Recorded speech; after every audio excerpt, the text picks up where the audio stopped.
आदाब नाज़रीन, खबरनामे में आपका इस्तकबाल है। मैं हूं साइमा खान। नजर डाल लेते हैं सबसे पहले हेडलाइंस पर।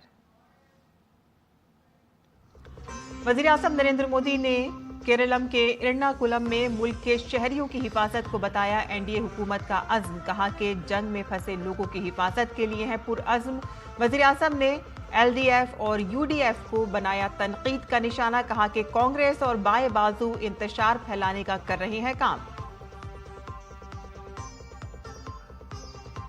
वज़ीर आज़म ने केरलम को दिया तरक्याती प्रोजेक्टों का तोहफा। एर्नाकुलम में तकरीबन 10,800 करोड़ रुपए के कई तरक्याती प्रोजेक्टों का किया इफ्तिताह और रखा संगे बुनियाद।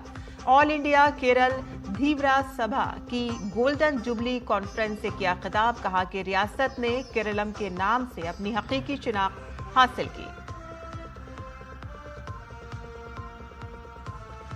वज़ीर आज़म नरेंद्र मोदी ने तमिलनाडु को दिया तरक्याती प्रोजेक्टों का तोहफा। तिरुचिरापल्ली में तकरीबन 5,650 करोड़ रुपए के कई तरक्याती प्रोजेक्टों का किया इफ्तिताह और रखा संगे बुनियाद। जलसे आम से भी करेंगे खिताब।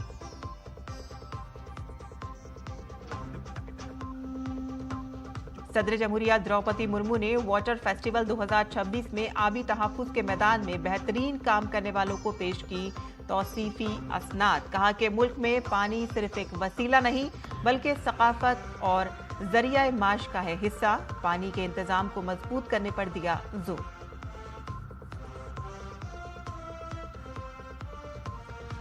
नक्सल फ्री इंडिया मुहिम को मिली बड़ी कामयाबी। छत्तीसगढ़ में पूना मारगेम पहल के तहत 108 नक्सलियों की खुद सुपुर्दगी। हथियार डालने वाले नक्सलियों पर तकरीबन 4 करोड़ रुपए के इनाम का था ऐलान।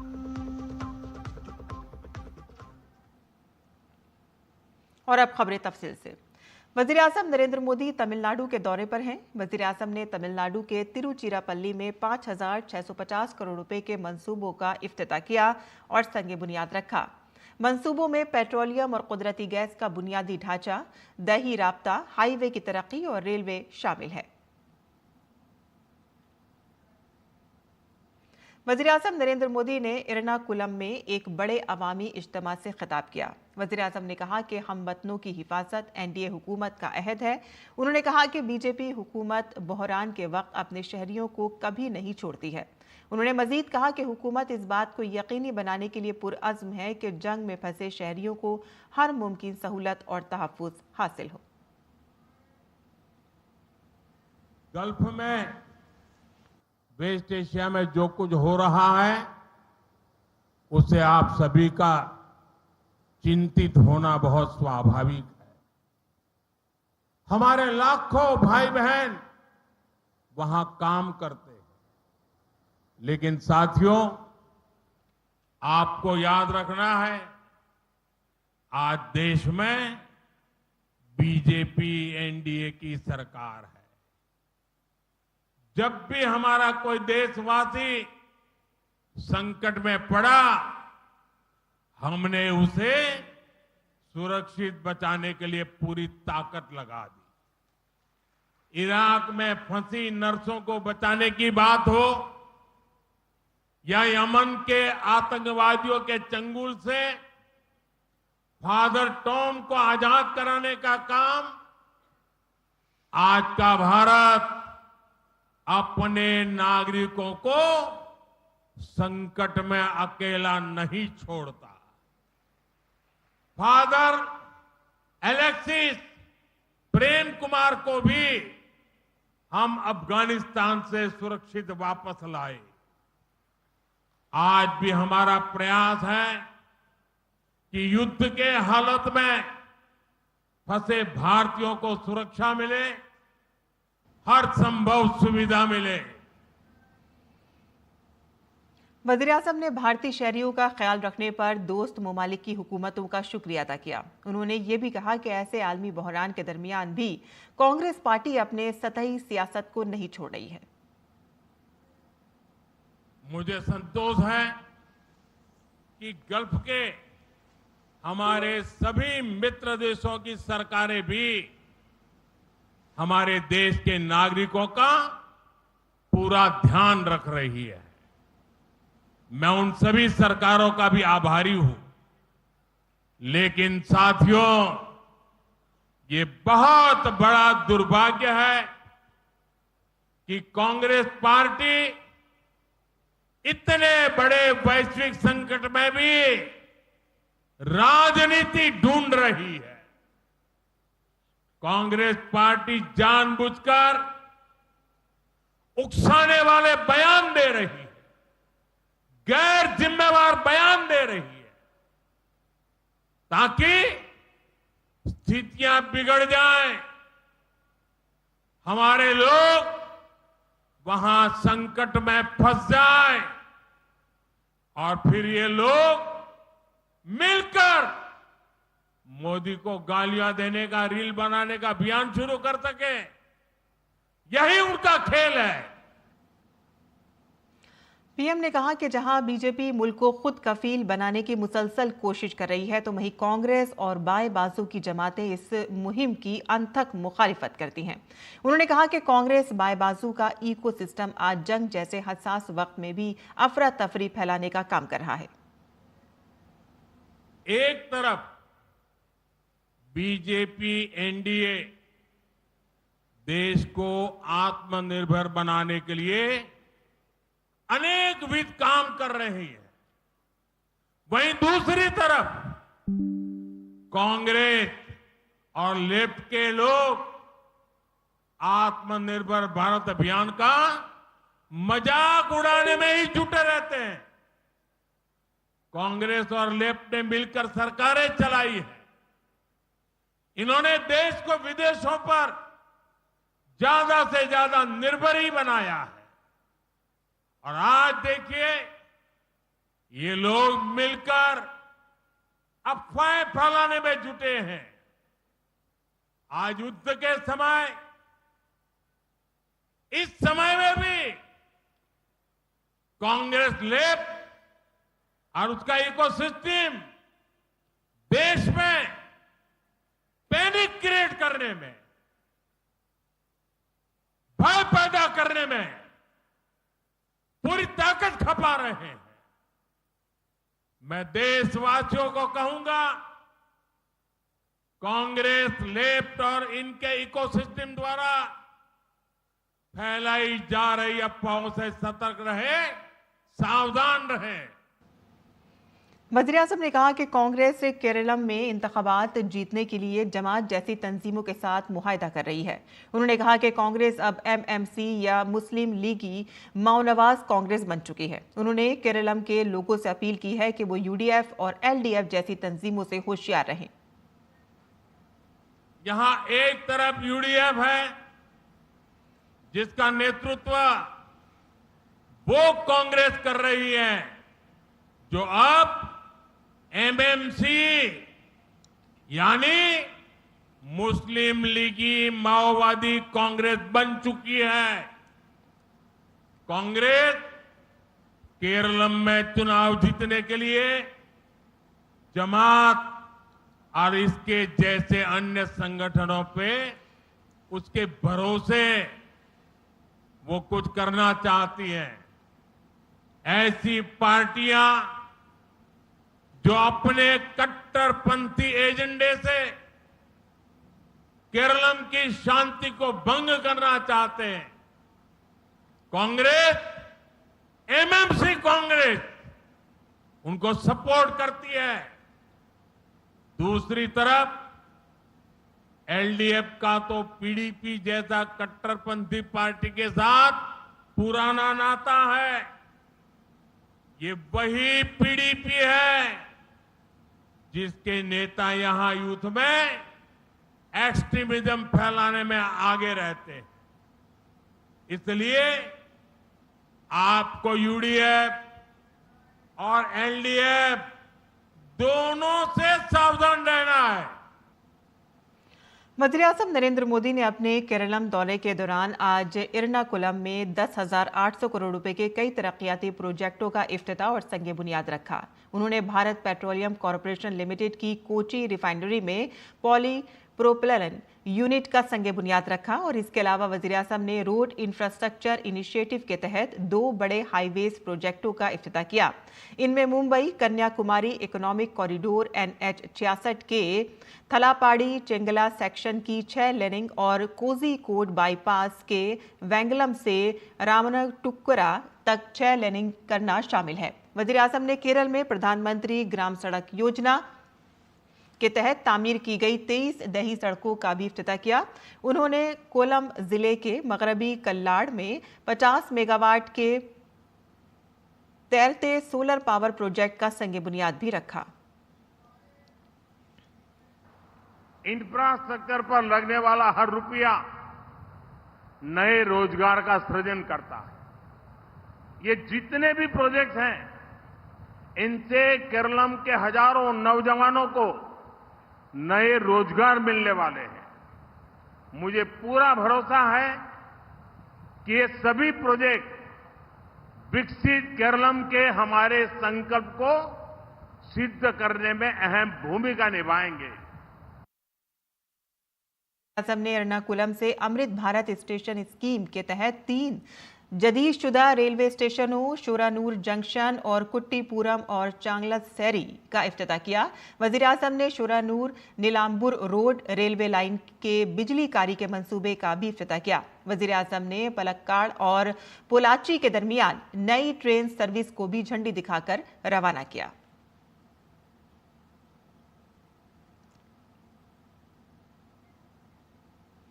वज़ीर-ए-आज़म नरेंद्र मोदी ने केरलम के कोची में ऑल केरल धीवरा सभा की 50वीं सालगिरह की तकरीबात में शिरकत की। ये सभा माहीगीरों की बहबूद के लिए काम करती है और इस मौके पर वज़ीर-ए-आज़म ने मरकजी हुकूमत की तरफ से केरल का नाम बदलकर केरलम करने की तजवीज़ पर खुशी का इज़हार किया। उन्होंने कहा कि केरल को अब इसका सही नाम मिल गया है। मेरे मलयाली भाई बहनों का लंबा इंतजार पूरा हुआ है। आप सभी की बरसों से इच्छा थी कि केरला का नाम बदलकर केरलम किया जाए। केंद्र की हमारी बीजेपी एनडीए सरकार ने इस प्रस्ताव को मंजूरी दे दी है। मैं आप सबके चेहरों पर इसकी खुशी देख सकता हूं। भारत के इस सुंदरतम राज्य को अब मलयाली कल्चर के मुताबिक सही नाम मिला है, सही पहचान मिली है। मैं इस फैसले के लिए सभी केरलम वासियों को बहुत बहुत बधाई देता हूं। वज़ीर-ए-आज़म ने कहा कि पिछली हुकूमतों ने माहीगीर बिरादरी की सलाहियत को कम समझा था। उन्होंने उन्हें नजरअंदाज किया, लेकिन बीजेपी हुकूमत ने माहीगीर बिरादरी के लिए फवाइद मुतारुफ करवाए हैं, जैसे कि इंश्योरेंस और क्रेडिट कार्ड, और उन्हें मत्स्य संपदा योजना और ब्लू इकोनॉमी से जोड़ दिया है। हमारी सरकार ने फिशरमैन कम्युनिटी के सामर्थ्य को ब्लू इकोनॉमी के असीम पोटेंशियल की दृष्टि से देखा है। ये बीजेपी एनडीए सरकार ही है जिसने फिशरमैन के हितों के लिए अलग मंत्रालय का गठन किया। हमने फिशरमैन समुदाय को विकास की मुख्य धारा में लाने के लिए कई महत्वपूर्ण कदम उठाए। प्रधानमंत्री मत्स्य संपदा योजना के तहत केरलम के लिए अराउंड 1400 करोड़ रुपीस का प्रावधान किया गया है। इससे फिशरीज में केरलम तेजी से आगे बढ़ रहा है। वज़ीर-ए-आज़म नरेंद्र मोदी का केरलम के एर्नाकुलम में शानदार इस्तकबाल हुआ। वज़ीर-ए-आज़म के इस्तकबाल के लिए बड़ी तादाद में अवाम जमा हुए।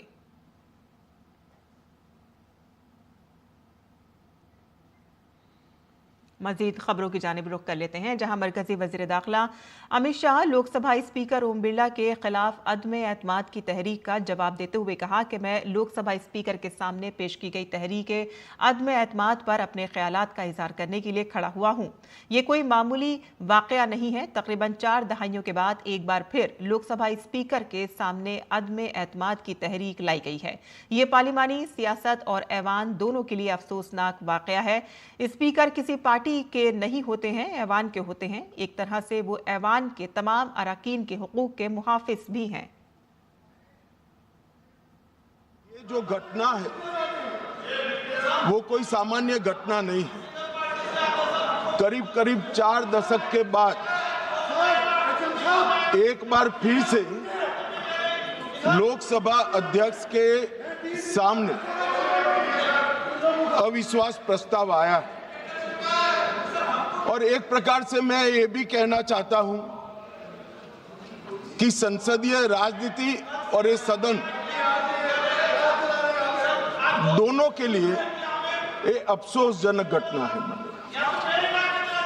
क्योंकि स्पीकर जो होते हैं वो किसी दल के नहीं होते, सदन के होते हैं और एक प्रकार से सदन के सभी सदस्यों के अधिकार के वो संरक्षक भी होते हैं। मैं हमारे लोकतंत्र में अनेक बार परिवर्तन है। हमारी पार्टी की राजनीतिक यात्रा के जीवन में हम तो ज्यादातर वहीं बैठे हैं। बहुत कम समय है कि हम यहाँ बैठे, ज्यादातर तो कांग्रेस पार्टी और उनके साथी ही बैठे। हम भी विपक्ष में रहे, मगर 3 बार लोकसभा के स्पीकर पर अविश्वास का प्रस्ताव आया। भारतीय जनता पार्टी और एनडीए कभी विपक्ष के में रहते हुए लोकसभा स्पीकर पर अविश्वास का प्रस्ताव नहीं लाया। हमने रचनात्मक विरोध पक्ष के रूप में काम किया है। मान्य सदर जमहूरिया द्रौपदी मुर्मू ने नई दिल्ली के विज्ञान भवन में मुनक्कदा वाटर फेस्टिवल से खिताब किया और इस मौके पर उन्होंने पानी के तहफ़्फ़ुज़ के शोबे में नुमाया काम करने वालों को सदारती तौसीफ़ी खतूत पेश किए। सदर जमहूरिया ने कहा कि भारत में पानी सिर्फ एक वसीला नहीं है बल्कि सकाफत और माश से जुड़ा हुआ है। उन्होंने कहा कि जल जीवन मिशन के तहत मुल्क में पानी के इंतजाम को अवामी शराकत और टेक्नोलॉजी के जरिए मजबूत किया जा रहा है। जल को सभी बीमारियों की औषधि के रूप में वर्णित किया गया है। आपो सर्वस्व भेजोसी, हमारे राष्ट्रगीत वंदे मातरम, जिसकी रचना के 150 वर्ष संपन्न होने के उपलक्ष्य में हम स्मरण उत्सव मना रहे हैं। उसमें जो पहला शब्द लिखा है वो है सुजलम, जिसका अर्थ है अच्छे जल संसाधन से परिपूर्ण। इस प्रकार भारत में जल केवल एक आधारभूत सुविधा का विषय नहीं रहा है, बल्कि ये हमारी संस्कृति, परंपरा, आजीविका और सामुदायिक जीवन की आत्मा से भी जुड़ा गया है। और नक्सल मुखालिफ मुहिम में सिक्योरिटी फोर्सेस ने एक बड़ी कामयाबी हासिल की है। छत्तीसगढ़ में 108 नक्सलियों ने बेक वक्त हथियार डाल दिए हैं।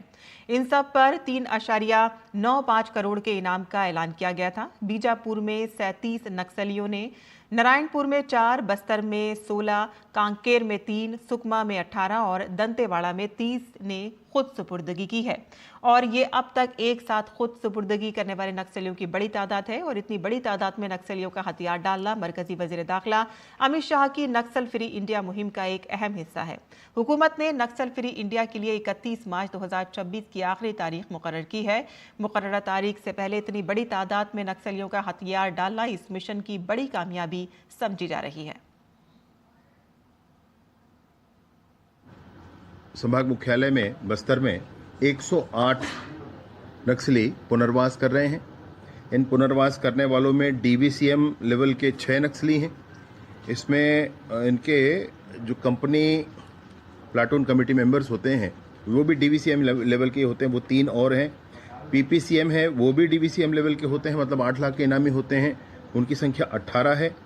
एरिया कमेटी मेंबर हैं 23 और पार्टी मेंबर है 56। इस तरीके से 108 कुल नक्सली, जिन पर कुल इनाम जो की राशि जो है वो 3 करोड़ 95 लाख है, ये सब आज पुनर्वास कर रहे हैं। और इस पुनर्वास के साथ साथ जो सबसे महत्वपूर्ण बात है आपसे मैं कहना चाहता हूं कि 108 नक्सली पुनर्वास कर रहे हैं और 101 वेपन वापस आ रहे हैं।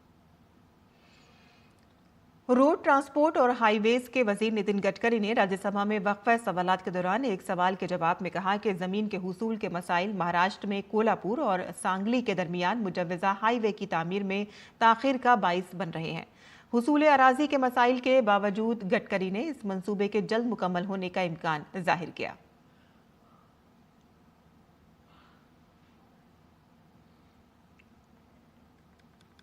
और राज्यसभा में वक्फा सवालात के दौरान एक सवाल के जवाब में रोड ट्रांसपोर्ट और हाईवेज के वजीर नितिन गडकरी ने कहा कि मुंबई ता दिल्ली कौमी शाहराह की तामीर का 70% काम मुकम्मल हो चुका है और इसके फाल होने के बाद मुसाफिर 12 घंटे में मुंबई से दिल्ली पहुंच सकते हैं।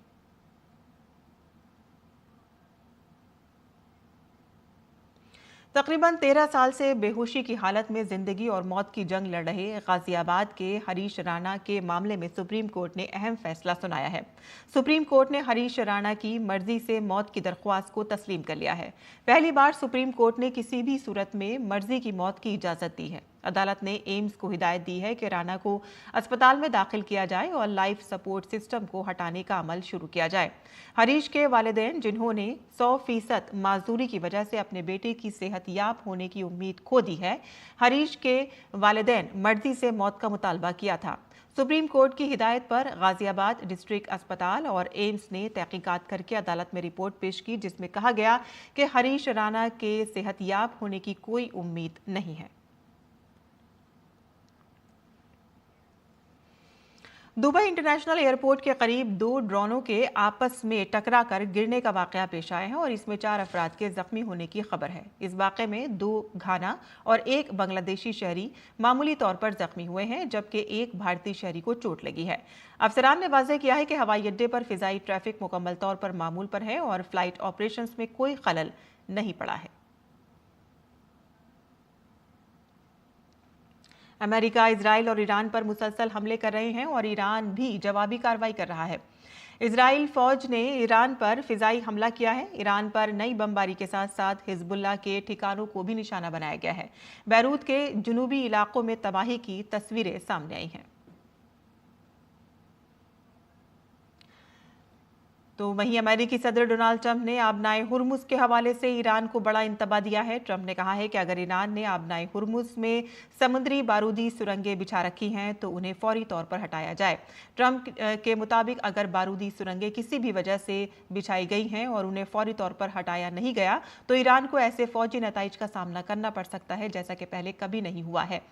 और उन्होंने ये भी कहा है कि अगर ईरान इन बारूदी सुरंगों को हटाता है तो ये दुरुस्त सिमत में एक बड़ा और मुस्बत कदम होगा। और इसी के साथ ही हमारा खबरनामा यहीं खत्म होता है। हमारी पूरी टीम को इजाजत दें। आदाब।